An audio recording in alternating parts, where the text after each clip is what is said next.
My name is Brent, and I'm an acting captain for Central York Fire, in charge of engine 421 today. And we're going to put on a little auto extrication demonstration for you.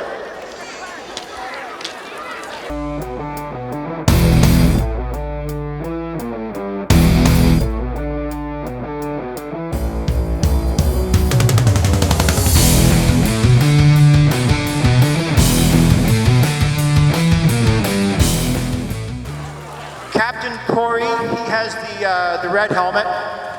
He's doing a 360 of the vehicle, checking for occupants, seeing how many people are in there. We have something called an inner circle and outer circle.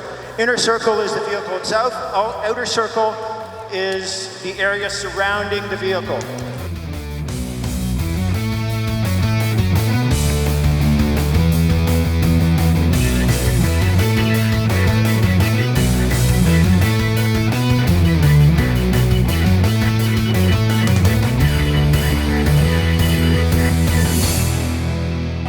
Corey now has requested that the vehicle be cribbed.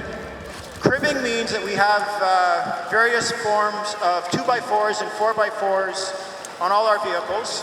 They're doing something called a 6-point crib right now. The reason we crib the vehicle is anybody that's been in a motor vehicle accident, they might have suspected C-spine injury. We don't want to aggravate that injury anymore.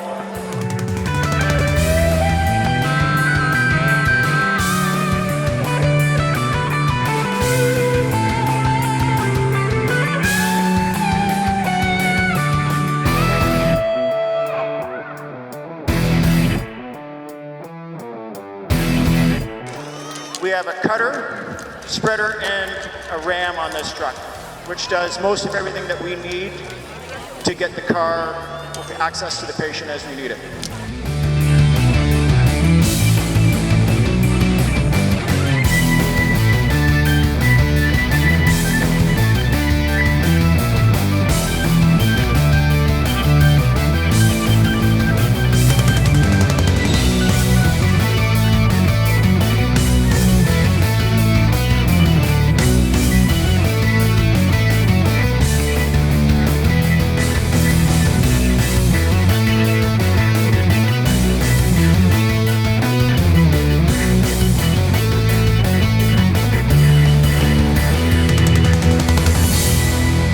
So every vehicle has two types of glass in it generally.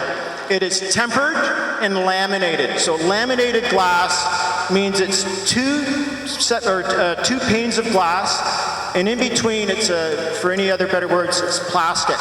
So plastic in between the glass, it's laminated. It keeps stuff from coming out of the vehicle and things from entering the vehicle. So laminated is generally found in the front windshield, tempered in the sides. So tempered glass is safety glass.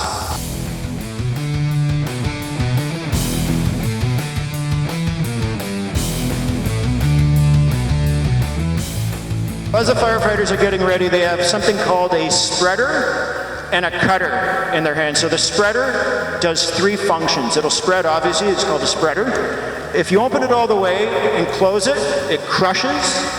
And it can also pinch metal to make an access point. Right now is looking in at the posts. We're looking for any high strength metal, bolts, brackets. It's not that our tools won't cut through it. We just want to avoid it. We don't want to damage the tool and hinder the extrication. So right now, the firefighter at the back, he's using a spread maneuver, so it's an 8-post crush down. The roof can hold up to 7 to 10 times the weight of the vehicle, so it's a good push point for the crews. They're coming off the roof, they're making an access point or a purchase point. He's going to come in the back now, and generally he'll spread until he can get at the latch. The other firefighters should come in and cut the latch if possible.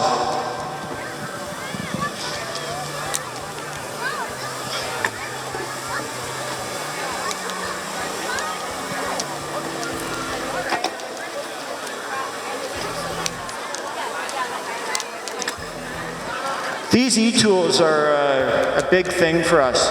It ramps down. There's no engine running in the back. We're not hindered by hydraulic lines. It's nice and quiet. The crews can interact and can actually communicate. At the end of any auto extrication, the crew's pretty fatigued. Imagine wearing your snowsuit, day like today, even hotter in July. They're working up a sweat, so you have to be really conditioned to do this.